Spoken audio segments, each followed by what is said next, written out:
Alright, well, this video is a request video which I got quite a while ago and never really got around to. And what I'm really going to show you today is how you can change the OSInstall package to enable and disable different things.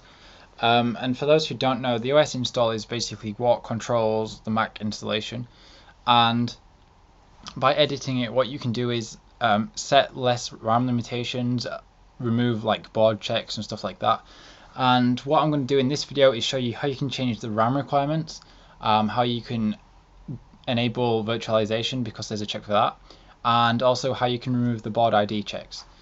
And so what you need to do this is you need the flat package editor. If you don't already have this, then you can get it from the link in the description. However, if you have XCode, it will be in, let me just show you. If you go to your actual drive where XCode is, and going to Hackintosh and then developer, applications, utilities, and then if you right click on PackageMaker and click show package content, go into content, resources, and it is there.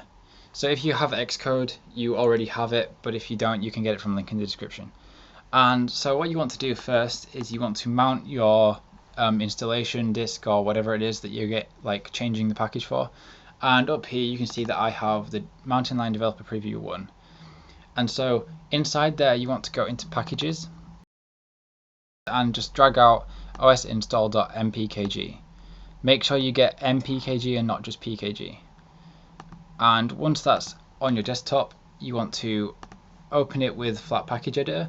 And because I have Xcode, I'm just going to go open with, and it will be there. And then you want to click on distribution and drag that to your desktop, and make sure you leave this open over there.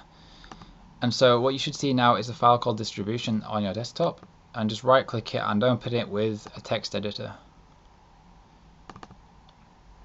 and you can instantly see a bunch of code. And if you just make it editable by typing something. And okay, so I'm going to go through this fairly systematically. And at the top you can see that we have a line that says var minram equals 2048, and obviously that is the amount of megabytes of RAM. And so if you want to get rid of the check, just change it to something that you're planning to use, or you can just put it at 0. I'm just going to change it to 1024, which is 1 GB of RAM. And so that's how you alternate the requirements. So if you don't have 2 GB of RAM spare and you're using it in a virtual machine, just cut it down to whatever it is you need. And then if we move along to the next bit for virtualization, I'll just extend this a bit. If we go down to function is virtual machine, and in there you can see again a bunch of code. And to get rid of the check so that you can actually install it on virtual machines, if you go to this line here which says return true, if you change true to false, then what that will do is send back the wrong information, and so you'll be able to use the virtual machine. And again, if we scroll down, you can see function is supported platform, and you can see a bunch of Mac board IDs.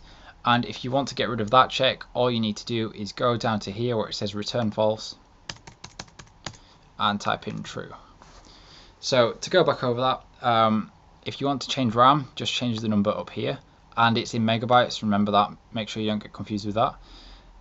If you want to enable virtualization, go to function is virtual machine and change both lines to false. The bottom one's already at false, so that's how you can remember which one you need to change. So the top one has to match the bottom one, which is always false, so they're both false.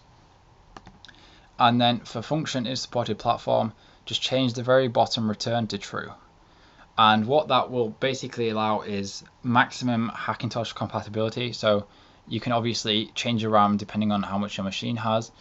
You can virtualize it fairly easily, and there is no board ID checks, which basically requires you to have an Apple board. So I just thought I'd share this because it's good for Hackintosh users, and most people don't really know that you can do this.